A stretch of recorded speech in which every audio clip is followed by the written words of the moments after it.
2월부터는 새벽에 일상의 거룩한 예배라는 주제로 말씀을 전하게 되었습니다. 그래서 오늘은 로마서 12장 1, 2절의 말씀을 가지고 하나님의 뜻을 분별하며 살아가는 삶이 하나님을 기쁘시게 해드리고 하나님께 영광을 돌리는 예배의 삶이다라는 말씀을 함께 나누고자 합니다. 우리는 기도하면서 하나님의 뜻을 구합니다. 무언가 결정하기 어려운 일이 있을 때에는 하나님의 뜻을 묻곤 합니다. 내가 하는 결정이 나의 삶에 커다란 영향을 줄 때에 하나님의 뜻을 구합니다. 신중하게 고민해야 할 필요가 있을 때, 큰 이익이 결부되어 있을 때에 우리는 하나님의 뜻을 계속하여 구합니다. 하지만 간단한 일을 결정하는 데 있어서는 하나님의 뜻을 구하지는 않습니다. 점심에 무엇을 먹을까 고민하면서 기도하신 적은 아마 없으실 겁니다. 카페에 가서 커피를 먹을지 주스를 먹을지 고민하면서 하나님께 기도하시지는 않을 것입니다. 이런 일들은 사소하고 작은 일들이고 간단하게 결정할 수 있는 일들이라고 우리는 생각하기 때문입니다. 이런 우리의 삶의 자세를 한번 생각해 보면 무언가 조금 이중적인 잣대를 가지고 있는 듯 보입니다. 일단 항상 하나님의 뜻을 구해야 한다는 것을 우리는 알고 있는데 모든 일마다 하나님의 뜻을 구하지는 않는 듯 보입니다. 내 힘으로 충분히 할 수 있는 일에 대해서도 기도하는 모습을 보일 때가 매우 적은 것이죠. 큰일이거나 또는 내가 해결하지 못하는 일에 대해서 하나님의 뜻, 하나님의 도우심을 구할 때가 많습니다.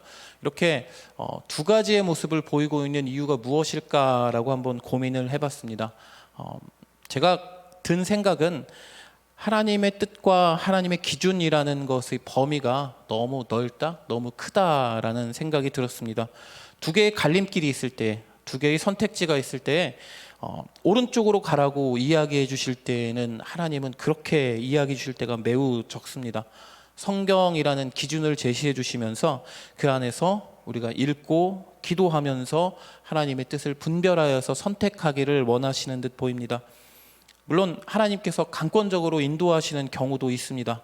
하지만 대부분의 경우는 하나님은 우리가 올바른 길을 스스로 선택하기를 원하실 뿐 우리의 삶을 이렇게 직접 조종하시지는 않아 보입니다. 우리가 스스로 판단하고 결정하고 선택하시기를 원하십니다. 그리고 우리는 더 좋은 선택을 위해서 하나님의 뜻을 계속해서 묻고 말입니다. 이제 학교에서 시험을 볼 때 학생들은 선생님을 이렇게 쳐다보면서 정답을 알려달라고 이야기할 때가 있습니다. 물론 정식으로 진행되는 시험에서 그렇게 할 수는 없고 무슨 모의고사 같은 것 조금 가벼운 느낌의 시험을 볼 때에 이제 돌아다니고 있으면 이렇게 선생님을 쳐다볼 때가 있습니다. 그러면 이렇게 뒤통수를 한 대 때리면서 이제 공부하라고 빨리 시험 문제를 풀라고 하면서 이렇게 이야기하죠. 답은 교과서에 다 있다라고 이야기를 해줍니다. 그런데 정말로 불쌍한 학생들이 있습니다. 이거 정말 알아야 하는 건데 답을 쓰지 못하거나 잘못된 답을 쓴 학생이 있으면 이렇게 조용히 가가지고 정답을 이렇게 짚어줄 때가 있습니다. 모의고사입니다. 이제 부담되지 않는 그런 시험에 하나님과 우리의 관계도 비슷한 것 같습니다. 우리는 하나님께 정답이 무엇입니까? 라고 계속 기도하면서 구할 때가 많은데 하나님은 성경에 다 있지 않느냐, 내가 다 기록해 두었지 않느냐, 이것을 읽고 이것과 관련된 정답을 나의 뜻을 너희가 찾아야 되지 않겠느냐라고 말씀하시다가 정말로 안타까우시거나 정말로 중요한 것이 있을 때는 정답은 이거야 라고 가끔씩 한번 이렇게 알려주시는 경우가 있는 듯 보입니다. 어쨌든 간에 오늘은 이 로마서 12장 1, 2절의 말씀을 가지고 도대체 하나님의 뜻을 우리가 어떻게 분별해야 할 것인가라는 주제로 말씀을 나눠보려고 합니다. 그렇게 하나님의 뜻을 알기 위해서 애쓰면서 이 세상을 살아간다면 그 삶을 보시면서 하나님께서 분명 기뻐하실 것이고 그 하나님의 기뻐하심이 우리가 삶으로 드리는 예배가 될 수 있을 것입니다. 로마서는 크게 두 부분으로 나눌 수 있습니다. 구원에 대한 이론적인 논리를 펴나가는 1장에서 11장까지의 말씀과 또 그것과 관련된 이제 실천, 적용의 부분을 이야기하는 12장부터 16장까지의 말씀으로 크게 구분할 수 있습니다. 구원받은 자의 삶은 어떠한 것인지에 대한 부분이 시작되는 것이 오늘 우리가 함께 읽으신 12장 1절과 2절의 말씀입니다. 이 말씀들을 조금 자세하게 한번 살펴보도록 하죠. 로마서 12장 1절의 말씀을 같이 한번 읽습니다. 그러므로 형제들아 내가 하나님의 모든 자비하심으로 너희를 권하노니 너희 몸을 하나님이 기뻐하시는 거룩한 산 제물로 드리라. 이는 너희가 드릴 영적 예배니라. 아멘. 1절에서는 우리의 몸을 드리라라고 말하고 있습니다. 여기서 말하고 있는 몸은 그저 우리의 육체를 이야기하는 것이 아닙니다. 육체를 이야기하는 헬라어 단어는 따로 있습니다. 고깃덩이를 또 몸 자체를 의미하는 단어가 따로 있는데 여기서 쓰여진 단어는 소마라고 하는 단어입니다. 이것은 인간 전체를 의미하는 단어입니다. 인간의 영과 연결되어 있는 몸을 말하고 있는 것으로 전체 인간의 전인적인 인간의 모습, 인간 전체를 의미하는 단어입니다. 인간을 육체와 영혼으로 분리하는 그러한 이야기들을 많이 들을 때가 있습니다. 또는 영과 혼과 육으로 구분하는 이야기들도 많이 듣습니다. 그런데 창세기에는 하나님께서 사람이 생명이 되었다. 코에 생기를 불어넣으시니 사람이 생명이 된지라라고 하면서 흙으로 지어진 몸과 하나님께서 불어넣으신 생명이라는 그 생기라는 것을 구분하여서 인간을 두 개 또는 세 부분으로 이제 구분하기도 합니다. 그런데 그 다음 말씀에서 하나님은 생기와 육체의 결합을 말씀하셨죠. 이 결합은 하나님께서 하신 것이기에 인간이 떼어서 생각할 수는 없어 보입니다. 결국 12장 1절에서 몸은 영과 연결된 상태에서의 몸을 뜻하고 있는 것으로 생각할 수 있는 것이죠. 영과 혼을 구분해서 생각하는 것이 아니라 전체 인간을 생각하는 의미에서의 몸이라는 단어를 사용하는 것입니다. 육체를 중심으로 해서 인간 전체를 바라볼 때 이 몸이라는 단어를 사용하여서 이것을 하나님께 드리라라고 쓰여져 있는 것이죠.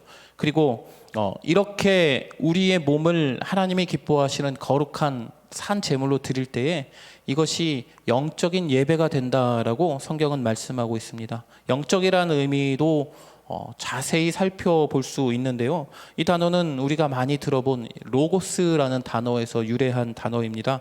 말씀을 의미하는 이 단어는 이성적인 또는 신령한이라는 뜻을 갖고 있습니다. 아마도 바울은 이 두 가지의 의미를 다 생각하면서 이 영적이라는 단어를 사용한 듯 보입니다. 이 이성적이란 뜻 안에는 도덕적이고 윤리적인 의미가 포함되어 있습니다. 바울이 생각했던 이 도덕과 윤리는 유대인의 율법과 관련된 내용이었겠지만 로마에 있는 유대인에게 보낸 편지가 바로 로마에 있는 그리스도인들에게 보낸 편지가 바로 로마서이기 때문에 이곳에서 말하고 있는 윤리는 이방인들도 받아들일 수 있을 만한 그러한 윤리로 보입니다. 이스라엘이 갖고 있던 율법과는 조금 차이가 있는 그렇게 빡빡하지 않은 이방인들이 받아들일 수 있는 그 하나의 율법 그리고 도덕이나 윤리 같은 것들을 의미하는 것으로 볼 수 있습니다. 사도행전 15장에 가서 보시면 이방인 중에서 하나님께로 돌아오는 자를 위해 예루살렘에서 사도들이 이렇게 결의하는 편지를 안디옥 교회에게 보내는 장면이 나옵니다. 우상의 더러운 것과 음행과 목매어 죽인 것과 피를 멀리하라라는 유대인들이 지켜야 할 율법의 가장 핵심적인 그리고 이방인들도 이것만은 지켜야 하는 그 부분들을 뽑아서 안디옥 교회의 이제 그리스도인들에게 이방인으로부터 하나님께로 돌아온 이들에게 지켜야 할 가장 율법의 기본적인 부분들을 이야기하는 장면이 사도행전 15장에 등장하고 있는데요. 아마도 이방인 그리스도인들에게 사도들이 원했던 종교적인 율법은 이 정도 수준이었던 것 같습니다. 나머지 부분은 모두가 인정할 수 있는 도덕과 윤리적인 측면이었던 것이죠.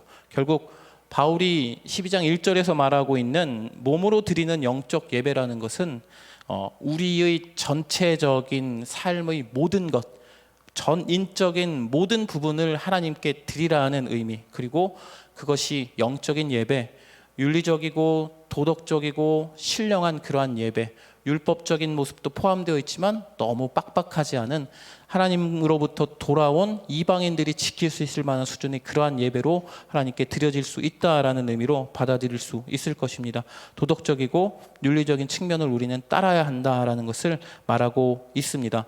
이제 2절의 말씀을 한번 보도록 하시죠. 같이 읽습니다. 너희는 이 세대를 본받지 말고 오직 마음을 새롭게 함으로 변화를 받아 하나님의 선하시고 기뻐하시고 온전하신 뜻이 무엇인지 분별하도록 하라. 아멘. 이 세대를 본받지 말라라고 말씀하고 있습니다. 현재 세상의 것들을 좋아하지 말라라는 의미겠죠. 본받다라는 표현 자체는 조금의 변화나 움직임이 아닌 완전한 변화나 갱신을 뜻합니다. 그러니까 본받지 말라라고 말하고 있으니 너희는 이 세상을 살아가고 있다. 분명히 이 세상의 영향을 받을 수밖에 없고 이 세상의 것들을 쫓아갈 수 있는 모습을 보일 수밖에 없지만 완전히 그렇게 넘어가지 말고 이 세상의 것들을 같이 살아가면서 경험하며 영향을 받지만 이것에 넘어가지 말아야 한다라는 의미로 받아들일 수 있습니다. 조금 적극적으로 이 부분을 이해한다면 세상의 것들을 알되 그것에 영향받아서는 안 된다라는 의미로 받아들일 수 있습니다. 이제 12장 2절에서는 1절에서는 몸을 강조한 것에 비교하여서 2절에서는 마음을 강조하고 있습니다. 동일하게 우리의 영과 연결되어 있는 마음을 표현하고 있습니다. 1절이 몸이 육체를 중심으로 인간 전체를 의미하는 것이다 라고 보았다면 2절은 마음을 중심으로 인간 전체를 의미하는 것으로 볼 수 있습니다. 그리고 그 마음을 새롭게 하라라고 권면하고 있습니다. 스스로의 판단과 결정으로 이전의 마음이 올바르지 않다라는 것을 깨닫고 이제 새로운 예수 그리스도로 인한 복음을 접하였으니 그 마음을 새롭게 하라라고 권면하고 있습니다. 그렇게 마음을 새롭게 하겠다라고 스스로의 판단과 선택이 있어진다면 또 그렇게 살고자 노력한다면 변화를 받을 수 있다라고 성경은 말씀하고 있습니다. 위로부터 주시는 이 변화를 받아서 누리는 것입니다. 스스로 마음을 새롭게 하겠다라고 결심하고 살아간다면 성령님이 주시는 이 변화를 누릴 수 있게 됩니다.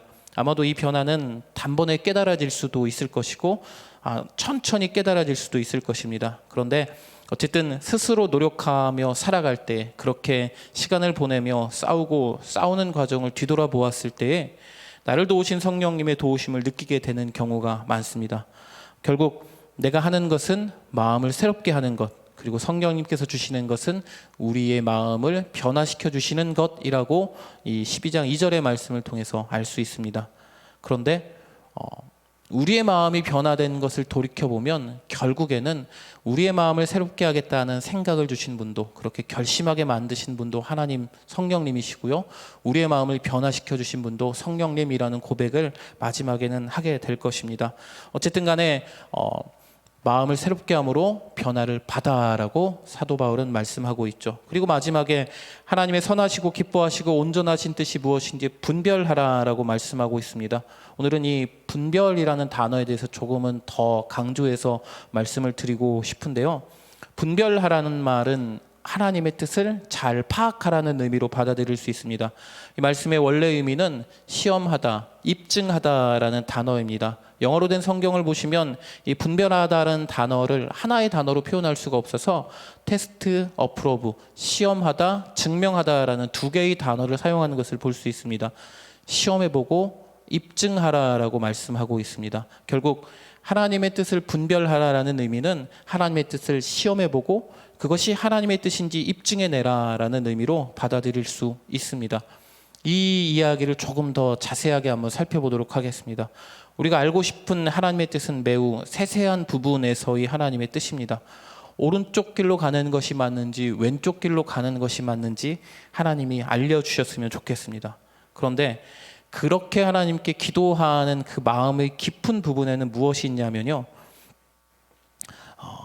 하나님이 알려주신 길로 내가 간다면 재앙은 피하고 복이 찾아올 것이다 라는 기대를 포함하고 있습니다. 더하여서 만약에 하나님이 알려주셨다는 길로 내가 갔을 때 재앙이 찾아온다면, 고통이 찾아온다면 하나님께 그 책임을 돌리겠다라는 생각도 마음 깊은 곳에는 자리에 잡고 있을 수 있습니다. 하나님이 가라고 하시는 길을 갔는데 왜 이렇습니까? 라고 따질 수 있는 죄인이 바로 우리이기 때문입니다. 모든 것을 다 하나님께서 예배해 놓으셨다라는 생각과 그 일에 대해서 나는 아무런 책임을 지지 않겠다라는 무책임함이 하나님의 뜻을 구하는 그 나의 마음 안에 존재하고 있을 수도 있는 것입니다. 하나님이 우리에게 생각할 수 있는 능력도 주셨고요. 판단할 수 있는, 그리고 무언가 일을 끝까지 할 수 있는 의지도 허락하여 주셨습니다. 이런 이성이나 판단력, 의지 같은 것들은 사용할 생각을 안 하고 하늘에서 들려오는 하나님의 음성만을 기대한다면, 또 무심코 생각나는 하나님의 말씀 한 구절만을 기다리고 있다면 무언가 잘못된 태도라고 말씀드릴 수 있습니다. 성경에 나와 있는 하나님의 뜻들을 살펴보도록 하죠. 데살로니가전서 4장 3절의 말씀입니다. 하나님의 뜻은 이것이니 너희의 거룩함이라 곧 아멘. 음란을 버리고. 아멘. 하나님의 뜻은 우리의 거룩함이라고 말씀하고 있습니다. 데살로니가전서 5장 11절과 17절의 말씀을 한번 살펴볼 건데요. 이 안에 있는 이 동사들을 한번 잘 살펴보시기를 바랍니다. 그 안에 하나님이 이렇게 우리가 살아가기를 원하신다라는 내용이 들어있으니까요. 말씀을 같이 읽어봅니다.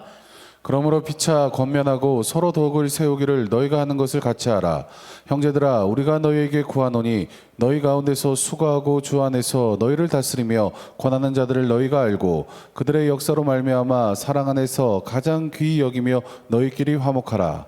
또 형제들아, 너희를 권면하노니 게으른 자들을 권계하며 마음이 약한 자들을 격려하고 힘이 없는 자들을 붙어주며 모든 사람에게 오래 참으라. 삼가 누가 누구에게든지 악으로 악을 갚지 말게 하고 서로 대하든지 모든 사람을 대하든지 항상 선을 따르라. 항상 기뻐하라. 쉬지 말고 기도하라. 범사에 감사하라. 이것이 그리스도 예수 안에서 너희를 향하신 하나님의 뜻이니라. 아멘. 동사를 보시면 기도하라, 기뻐하라, 선을 따르라, 오래 참으라, 화목하라, 그리고 덕을 세우라, 뭐 이런 이야기들이 이 안에 많이 포함되어 있습니다. 그리고 마지막에 이렇게 이야기하시죠. 이것이 그리스도 예수 안에서 너희를 향하신 하나님의 뜻이다라고 말씀하고 있습니다. 이렇게 살펴본 하나님의 뜻은 우리가 생각하는 것보다 그 범위가 매우 넓습니다. 두 개 중에 하나를 고르라라는 그러한 하나님의 뜻이 아니라 기준을 제시해 주시고 우리가 그 안에서 올바른 판단을 하시기를 원하시는 것입니다.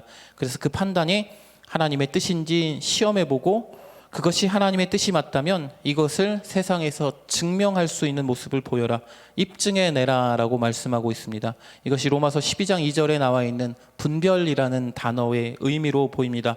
만일 우리 아이들이 PC방에 갈 것인지 독서실에 갈 것인지라는 판단이 있다면 우리는 무엇이 올바른지 분명하게 아실 수 있겠죠. 독서실에 가는 것이 올바른 판단이겠죠. 일반적인 하나님의 뜻이 어떤 것인지 고민할 필요도 없이 우리는 선택할 수 있습니다. 하지만 나에게 시간이 주어졌을 때 도서관에 가서 공부할 것인지 집에 가서 어머님의 일을 도와드려야 할 것인지라고 결정한다면 무엇이 올바른 선택인지 구분하기가 쉽지 않습니다. 무엇이든지 가능한 상황에서 여러 가지 길이 내 앞에 존재하고 있을 때에 하나님의 뜻이 어떤 것인지 분별할 수 있는 방법이 분명히 성경에는 기록되어 있습니다. 이런 예도 들 수 있죠. 무언가 사업을 시작하고 싶을 때, 가게를 차리고 싶을 때 술집을 낼 것인가 빵집을 낼 것인가 라고 고민한다면 하나님의 뜻이 어떤 것인지 분명하게 알 수 있습니다. 술집을 내는 것은 하나님의 뜻은 아니겠죠. 그런데 빵집을 낼 것인가 햄버거집을 낼 것인가 라고 고민하게 된다면 이제 우리는 기도하게 됩니다. 무엇이 하나님의 뜻일까요? 라고 말이죠. 그런데 이런 유형의 문제로 기도하는 경우가 매우 많을 것인데요. 술집과 빵집의 경우에서 우리가 골라야 한다는 것은 도덕적이고 윤리적인 기준을 사용해서 성경에 기록되어져 있는 하나님의 뜻을 분명히 분별할 수 있습니다. 그리고 그 선택 안에는 하나님의 말씀이라는 기준이 분명히 존재하고 있죠. 그렇다면 하나님은 내가 술집이 아닌 빵집을 선택했을 때에 그 빵집이 잘 운영되게 해주실까요? 술집보다 더 많은 돈을 벌 수 있게 해주실까요? 만약에 내가 빵집을 결정했다, 이것이 하나님의 뜻이다라고 생각하고 빵집을 운영하기로 결정하고 장사를 해 나갔을 때에 하나님의 뜻에 내가 분명히 순종하게 되는 것인데 빵집이 장사가 잘 안 될 경우도 있겠죠. 하나님의 뜻에 순종했는데 왜 이렇습니까? 라고 우리의 불만이 터져 나올 수 있습니다. 하나님의 뜻에 따른다라는 의미는 하나님이 정해 놓으신 기준에 따라 선택한다는 것과 그 선택과 결정에 따르는 희생과 헌신도 내가 감당하겠다라는 의미까지도 포함합니다. 재앙은 피하고 복만 받기 위해서 하나님의 뜻을 구하고 따르는 것은 세상에 있는 모든 사람들이 할 수 있는 조금은 샤머니즘적인 그러한 그 종교적인 모습입니다. 그럼 빵집과 햄버거집과의 관계는 어떨까요? 어떤 것을 하든 하나님의 뜻에 어긋남이 없다면 이제 하나님께서 우리에게 주신 이성, 우리에게 주신 지혜, 우리에게 주신 판단력, 우리에게 주신 의지 같은 것들을 사용해야겠죠. 사람들은 무엇을 더 찾을까?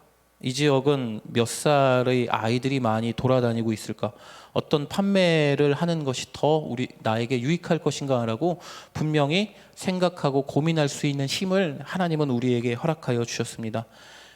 그리고 그에 앞서서 어떤 것이 더 복음을 위해 더 효과적인 것일까? 교회를 섬기는 일에 무엇이 더 유익할 것인가? 그리고 나의 신앙생활에 도움이 되는 것은 무엇인지 어떤 것일까라는 고민도 있어야 될 것이죠. 이 모든 과정을 기도하면서 생각하면서 판단할 수 있는 힘을 하나님은 우리에게 주셨습니다. 그렇게 하나님의 뜻을 기준으로 선택하고 결정하고 걸어가는 길이 하나님의 뜻과 어긋난다면 하나님은 그 뜻을 돌이킬 수 있는 기회를 우리에게 허락하여 주십니다. 올바른 길을 걸어간다라고 내가 생각하고 하나님이 원하시는 길을 걸어간다라고 내가 생각하는데 하나님이 원하시지 않는 길이라면 하나님은 그 길을 올바른 길로 돌려주시는 모습을 보이시기도 합니다. 마치 사도행전 16장에 바울이 아시아로 가고자 할 때에 성령께서 나타나셔서 그 길을 막으시고 이제 마게도냐로 옮겨가시게 하는 그 모습처럼 하나님의 뜻이라고 생각하고 신중하게 결정했을 때에도 하나님의 뜻이 아니라는 것이 결정나면 분명히 하나님은 우리를 올바른 길로 인도하여 주실 것입니다. 하나님이 우리에게 주신 하나님의 뜻은 성경 안에, 말씀 안에 다 들어 있습니다. 판단의 기준도 성경을 통하여서 알 수 있습니다. 거룩함, 사랑, 희생, 겸손, 죄 없음 등의 기준들이 성경 안에 포함되어 있고 그 기준 안에서 우리는 스스로 결정하고 돌아보고 그 결정에 책임지는 것, 이것이 하나님의 뜻 안에서 우리가 결정하고 살아가는 그러한 모습입니다. 물론 하나님은 신비로운 경험으로 우리를 초대하시기도 합니다. 이해할 수 없는 초자연적인 역사를 벌이시기도 하십니다. 그러나 그런 경우는 매우 적습니다. 이미 우리에게 주신 성경의 말씀들과 우리에게 주신 지혜와 이성, 판단력, 의지 등을 사용하여서 하나님의 기준에 맞는 선택을 하시기를 원하시기 때문입니다. 그렇게 우리가 하나님의 기준에 맞게 결정하고 행함으로써 하나님의 뜻인지 아닌지 시험해보고 그것이 하나님의 뜻임을 증명하여서 세상에 알리는 것을 원하시는 것입니다. 그런 삶을 살면서 하나님의 뜻에 맞게 기준에 맞게 선택하고 증명하고 또는 그것에 대해서 책임지면서 살아가다 보면 내 힘으로 이 모든 일들을 다 한 것 같아 보이지만 어느 순간에 뒤돌아보면 그 모든 과정이 하나님의 인도하심이었음을 그렇게 말씀을 의지하면서 기도하면서 고민하고 결정하는 삶이 하나님의 뜻이었음을 하나님이 이 모든 것을 나에게 부어주셨음을 고백하며 감사하는 시간이 오게 될 것입니다. 바로 우리의 삶을 통해서 하나님을 경험하고 감사하는 하나의 예배가 그 삶이 되는 것이죠. 하나님의 뜻을 따르면서 우리의 삶으로 하나님을 높이면서 영광을 돌리는 삶으로 예배하는 우리 모두가 되기를 예수님의 이름으로 축복합니다. 기도하시겠습니다. 하나님 감사합니다. 하나님의 말씀을 듣게 하시고 하나님의 뜻이 어떤 것인지 분별할 수 있는 또 하나님의 뜻을 정하여서 하나님께서 우리에게 주신 하나님의 말씀들을 통하여서 하나님의 뜻을 분별할 수 있는 삶을 살게 하여 주심에 감사를 드립니다. 우리에게 말씀을 허락하여 주셨는데 우리에게 하나님께서 언제나 성경을 통하여서 말씀하고 계시는데 우리는 세상 사람들이 원하는 것처럼 좋은 길로 또 성공하는 길로 또 돈을 많이 버는 길로만 가려고 하는 모습을 보일 때가 많음을 고백합니다. 주님, 그런 것과는 상관없이 하나님이 원하시는 길을 걸어갈 수 있는 우리들이 될 수 있도록 주님 도와주옵소서. 주님이 말씀하시고 있는 성경의 말씀들을 기억하게 하시고 이 안에서 판단하고 이 안에서 결정하고 이 안에서 삶을 살아갈 수 있는, 그렇게 하나님의 뜻 안에서 살아갈 수 있는 우리 모두가 될 수 있도록 주님 도와주옵소서. 감사드리며 예수님 이름으로 기도합니다. 아멘.